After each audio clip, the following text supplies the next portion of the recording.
qui nous avait impressionné justement sur ce fameux glacier autrichien de Rettenbach. C'est Tina Maze, celle qui mène désormais le classement général de la Coupe du Monde, puisqu'elle a vraiment multiplié les bons résultats avec une première place à Solène et une quatrième place à Lévis en slalom.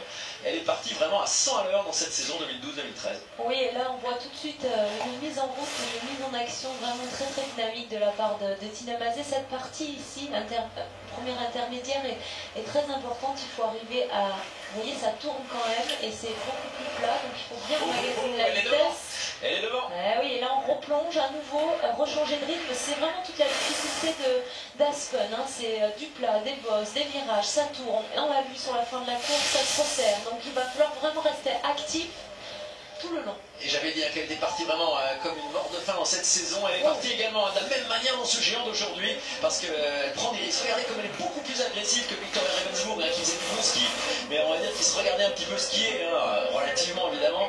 Et regardez, elle est en train de claquer une manche de folie. Et oui, 1,62 d'avance sur Ravensbourg, qui avait laissé quelques dixièmes sur le bas. Mais là, c'est un écart énorme. Énorme. On l'a vu vraiment sur les entrées de courbe, et là on le voit encore, vraiment charger son appui, bien appuyé autour du pied extérieur. C'est beau, c'est propre, c'est constant, tout simplement.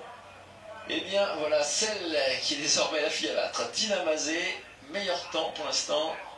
2 filles seulement sont parties, et celle qui va s'élancer, c'est celle qui a fait couler beaucoup d'encre, qui a fait tweeter dans tous les sens. Notre Lindsey Vonn à nous, Lindsey donc est toujours prête à faire parler d'elle. Alors elle a perdu un petit peu de poids, paraît-il, dans ses... Un peu, 6 kilos quand même, mais non, je ne l'ai pas pesé, donc elle a dit qu'elle avait perdu un tout petit peu de poids avec ses mésaventures gastriques.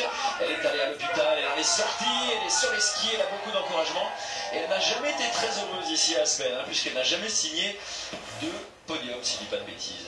Et puis c'est vrai que c'est exigeant. Là on la voit complètement balancer les skis. Elle a déjà pris un peu de vitesse, elle balance les skis un peu en travers au-dessus de la courbe pour pouvoir être sûre d'être à l'heure. Là par contre elle a pris pas mal de vitesse sur le plat, elle est active, elle crée du mouvement. On va voir ce que... Voilà, 22 centièmes. C'est un bon elle talonne Tina Maze.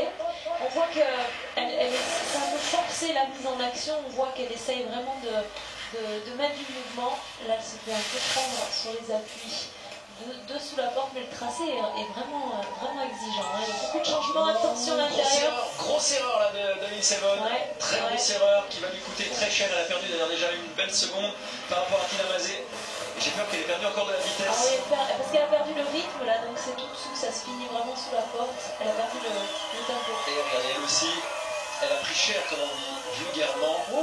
1,95 de retard par rapport à Tina Maze. Alors, on va quand même évidemment lui trouver des excuses. Vous en parliez en plateau tout à l'heure. C'est vrai qu'elle a eu ce petit séjour à l'hôpital. Elle a été quand même sérieusement diminuée par ce problème gastrique. On n'en connaît pas exactement la nature, mais c'est clair qu'elle a été affaiblie. Physiquement, on l'a dit, c'est un géant très très difficile. Donc voilà qui peut expliquer quand même ces 2 secondes. Donc regardez d'ailleurs combien de temps elle met à reprendre son souffle. Elle est morte là, elle doit y avoir les cuisses remplies d'acide lactique.